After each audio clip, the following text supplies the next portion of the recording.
Naam, hujambo na karibu tena. Tarehe 10 mwezi wa 10 mwaka 2025 katika kaunti ya Homa Bay, eneo la Rodi Kopani, wezi wa mabavu wakamatwa baada ya kumnyanyasa mwanabiashara mmoja katika kaunti hiyo.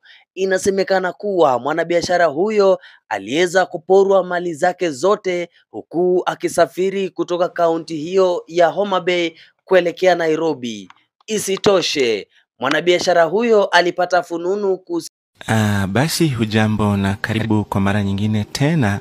Weza kumfahamu daktari mganga hodari wa kienyeji ambaye anatatua matatizo kwa kutumia tiba ya mitishamba. Atakusaidia kutatua matatizo kama vile ya mapenzi, biashara, nguvu za kiume, kesi kotini, ugomvi wa shamba, kukinga boma, kufukuza majini pamoja na kushika wachawi. Ikiwa umepoteza mali yako, hii ni nafasi bora zaidi kuweza kuwasiliana naye, na hakika atakusaidia kutatua matatizo kama vile ya kifafa, kushika mchepuko kwa mapenzi, kurejesha mali iliyoibiwa